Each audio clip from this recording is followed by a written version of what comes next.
Tuloy sa mga balita ngayong umaga, naharap po sa kasong paglabag sa Republic Act 9165 o yung Comprehensive Dangerous Drugs Act ang isang Pinoy matapos itong makumpiskahan ng 7 kilo ng shabu. Nang dumating ito sa Ninoy Aquino International Airport kagabi, tinatayang nagkakahalaga ng 35 million pesos ang droga na dala ng isang Rowendo Bastasas Ariata na galing Hong Kong. Una na siyang sinita ng Customs Police dahil sa kahina-hinalang kilos at sa pagsusuri dito ay nasamsam sa kanya yung 7 kahon na may tatak na brand ng gatas na naglalaman pala ng kilo-kilong shabu. Kauna niya, nababahala naman ang Philippine Drug Enforcement Agency dahil ito ang unang pagkakataon na isang Pilipino ang nagsilbing drug mule ng sindikato.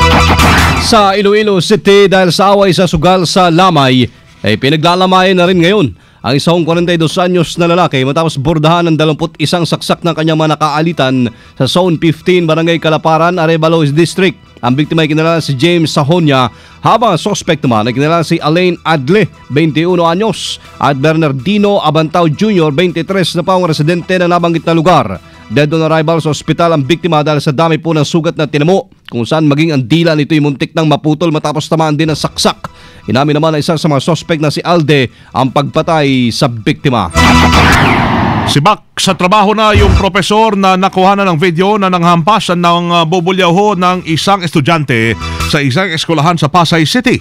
Yan ang kinumpirma ni Assistant Administrator ng Montessori Professional College na si Sharon Dueras, na tinanggal na ang profesor na kinilalang si Narciso Varona. Si Varona ay nagtuturo ho ng personality development pa naman doon sa nasabing eskwelahan. Unang kumalat sa mga social networking site at saka yung YouTube ang galit na profesor na pinaghahampason ang isang estudyante niya. Babae yata yun no? Na makikita rin sa video na inambaan pang hahampasin ng armchair yung umiyak na hong estudyante. Malupit si Prof. Siga. Naglalagablab sa 558 DZXL Ulat Palaro. Mga kasama, mula na ng salpukan sa pagitan ng tropang Texters kontra sa Elasto Painters sa Game 1 ng 2012-2013 PBA Philippine Cup sa Smart Araneta Coliseum. Dalagit po ng tropang Texters ang pangatlong sunod na pagdedepensa sa kanilang panalo, habang ang ikalawang dikit na korona naman ang asam ng Elasto Painters. Nagtatagpo ang nagtatanggol sa titulong Talk and Text at Train or Shine para sa Game 1 ng kanilang Best of 7 Championship Series mamaya alas 6:45 ng gabi. Naasahan ni tropang Texters head coach Norman Black at Elasto Painters mentor Yeng Yao na magiging pisikal ang kabuuan ng kanilang serye. DZXL Showbiz Balita. Good morning. All night long. Hello. Good morning everybody and everywhere. Nag-file ako na naman ng leave. Ay, kailan? Oo. Mamaya, maulaho muna ako. I will hanapin ko yung profesor na nanghampas ng estudyante. At siya rin ang hahampasin ko. Walang kwentang profesor yun. Ang gustong-gusto kong profesor dati, meron akong poging profesor. Gusto ko siya, gustong-gusto ko dahil hindi siya nanghampas. Hinahawakan niya lang yung kamay ko. Tapos sabay kaming kumakain ni Bro. Mas matindi pala. Oo. Ganon. Loving professor. Hello, I love you all. I love you because you love me. I'm a lollipop. Ito na ang showbiz natin. Feeling celebrity rin ang mga tauhan ng palasyo. Sa tuwing gogora sa abroad, yung presidential sister na si Chris Aquino. Buti pa siya, super lucky nga raw na mga nakaka-assign na PSG. As in Presidential Shopping Group. Ay, Shopping Group. Security Group. Oo. Si Presidential Sister Group. Oo, pwede, di ba? Kay Chrissy at sa mga anak niyang sina Joshua at saka Bimbi. Ang nangyayari kung saan sila mag-abroad, kasama syempre yung mga PSG. Iba talaga pag presidente. Oo, sister presidente. Official family. Like one ngayon kasama ang body. Kagagaling lang ng Amerika, yung mag-ina. Syempre, bit-bit pa rin ang mga PSG na super jalalay sa kanila. Ang sarap naman ang buhay ng mga PSG na yan. Sige lang, sana kayo rin ay nakakapag-shopping doon. At hindi pera ng bayan ang ginamit, ha? Be careful. Okay, so yan lang muna. Pupunta muna akong Quiapo, Luneta pala. Bawal daw ang bata ron, Loli. Ha? Hanggat maaari, wag na. Siksikan. Hindi. May magbubuhat ba sa'yo? Maganda doon ngayon pumunta kasi siksikan. Ako'y debota rin. Debota. Ingat ka doon Loli ha. Ingat. Naalala ko si Felix na isnatchan doon ng cellphone dati. Di ba Felix? Ay si Felix? Oo. Ganon. Kawawa naman. Di bale. Magdeboto ka lang ulit para bumalik sa'yo. May iPad, iPhone, nakapalit. Di ba? May tablet. Marami dyan kung ano-anong hinihiling ngayon. Di ba? Well, for now, Viva! Ako po si Lollipop. Bye-bye! I thank you! Hindi gasgas, hindi umatras, medyo madulas. Ito ang balitang panghimagas. Umandar na, ito na. Ay nalinlang ng Japan base site, Rocket News 24. Nalinlang ha. Whatever it is. Whatever ang 5 miyembro ng Japanese all-girl band na Doppelganger. Matapos silang painumin ng tongsul. Ang tongsul ay isang traditional na Korean beverage na tinatawag nilang feces, wine. Aba, feces. Eh di ba dumi ng tao yun? O, yun ang pinainom sa kanila. Dahil daw, ito po'y may medicinal herbs at burong dumi ng tao. Ayun, binuro. Ganon? Pwedeng ganon? Pasintabi na po ha. Pwede. Maselan kayo. Ay, walang kamalay-malay yung mga miyembro ho ng banda na may halong dumi ng tao pala yung kanilang iinumin. Kaya naman, ay go lang sila ng go. Natikman yung nasabing beverage. At ang nakakatuwa pa dito, matapos silang tikman yung wine ay napawaw! Ay, wow! Korean Japanese pala ito. Mochi na, salamida, sarapa. Napawaw po yung isang miyembro ng banda.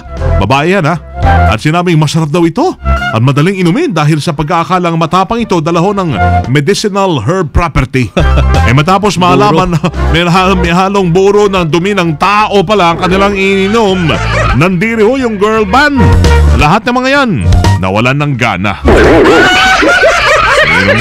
Surprise, saan yun? Sa Japan rin. Sila rin, kapwa mga Hapon.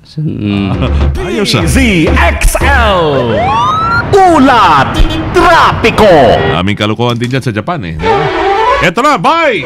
From the area of the Quezon. Ba't naman nandyan ka ngayon? Andun yung happening sa Quirino. Maynila. May happening ba dyan sa Quezon Boulevard? Sa Maynila ka pala. Quezon Boulevard, Maynila ba yan? Quezon Boulevard. Bye. Asa ka karon? Eksakto bye.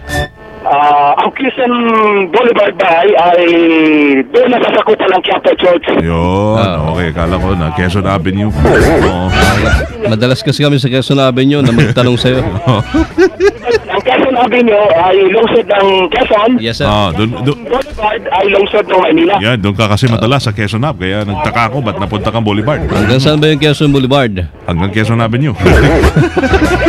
Kung saan, ito yung pinakasentro ng okasyon ngayon. Yung isahan ng Poong Nazareno at nandito nga yung mga kababayan natin na nagdagsahan at sarado itong Lerma dahil lalo sa hindi mahulugang karayom ang dami ng tao ngayon pa lamang sa mga oras na ito.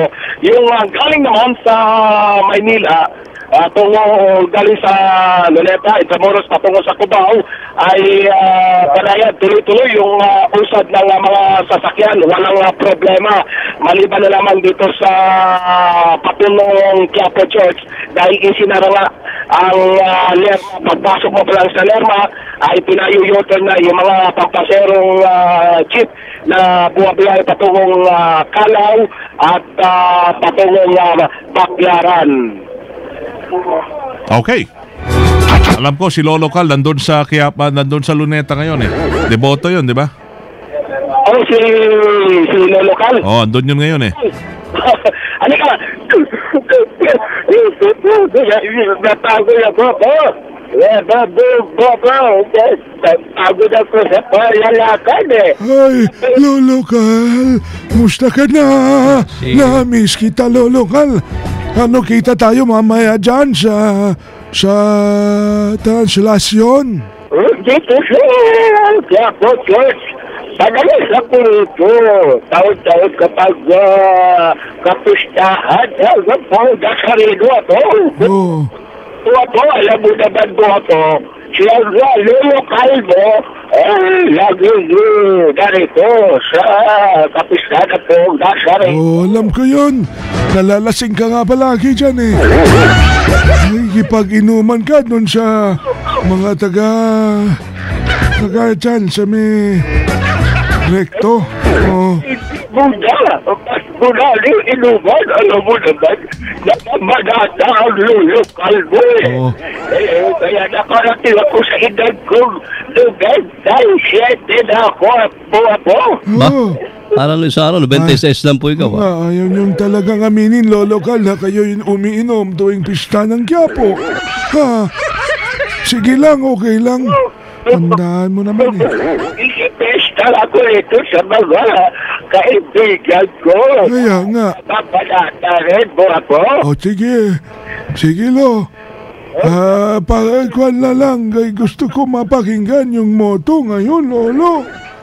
Ay, ang boso ko ngayon, Parang lasing ho kayo magsalita, Lo. Hindi na pa yan. Agaw uminom yan. Sandali lang, Lo. Hoy. Talaga ito si Lolo eh. Alam mo naman, Lo eh. Kahapon pa yun, parang lasing. Oo. Ano motto natin, Arambo? Ang motto natin kasamang Weng, faith can move mountain. Parang narinig ko na yan. Hirap pa. Oo. Sige. In Tagalogs! Sa Tagalogs, ang pananampalataya ng mga deboto ng Pong Nazareno kayang magpalipat ng mga bundok. Kaya kung ikaw ay deboto ng Pong Nazareno at ikaw ay nanampalataya, kaya mong ilipat ang bundok sa ibang sa dagat. Ba, may taga-advise ka dyan, ha? Pro. Matanda na eh. Nakakalimutan. Ano talaga yun si Rambo, no? Talaga sumisingit ka talaga. Yan, kasama nga, Weng. Hindi ko sumisingit eh. Sumisingit ka, no? Kasama mo sa, talaga si Lolo. Kasama mo sa... Hilig. Sensya na, hanggang singit lang talaga si Lolo. Oo, hanggang singit lang kasama nga ba iting si Lolo Cal. Kasama mo sa kahabaan ng Jason Boulevard, Silvestre.